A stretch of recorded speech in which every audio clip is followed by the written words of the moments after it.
and be pro-people youth, Joey. Let's give a warm welcome to Joey, everybody. Oh, Joey. I like this energy. So again, my name is Joey Ann. I'm with the maka-Bayan, otherwise known as Pro-People Youth. I want to say that we condemn the media's blatant refusal to name the mass shooting in Atlanta for what it truly is, a hate crime rooted in the white supremacist legacy of the United States. Yeah. While attacks against Asian Americans, particularly Asian American women, have increased by 150% over the past year, our communities are fully aware that this racial and gendered violence is not new. For decades, the United States has demonstrated their racism and sexism through the destabilization of our elders' homelands and the profiting of our subsequent exported labor. Historically, the United States is responsible for establishing the narrative that Asians are perpetual outsiders through laws like the Asiatic Bard Act in 1917. And in 1875, the United States passed the Page Law, which often turned away Asian women based on the sexist misconception that their purpose of immigration was for immoral purposes. As we stated before, this anti-Asian movement is not new. Instead, there are ebbs and flows of attention brought upon these incidents. We have seen white supremacy in Atlanta. We have seen hateful rhetoric turned into acts of hate from San Francisco to here in Los Angeles. We too have seen white supremacy in the Philippines.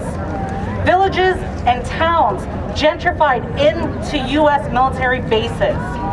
And time again, soldiers are not held accountable for brutalizing our women, children, and families for decades.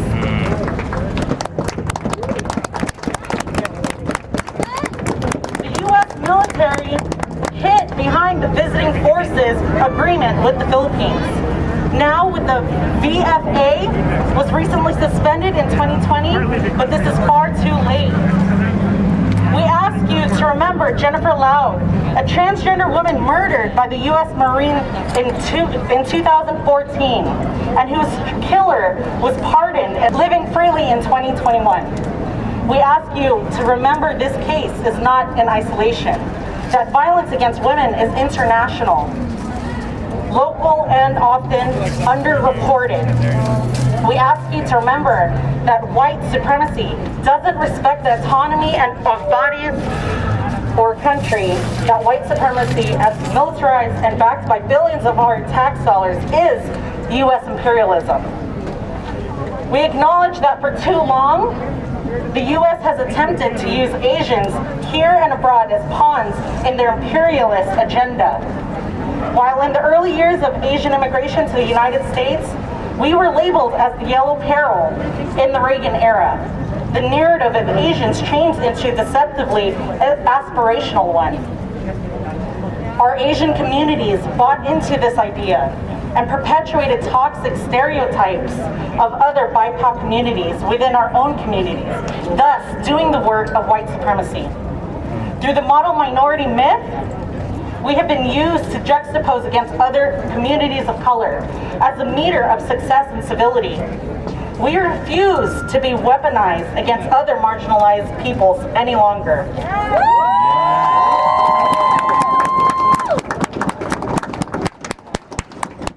So while we call for the protection of our communities, especially for elders and Asian women, we do not support an increased police presence in our neighborhoods.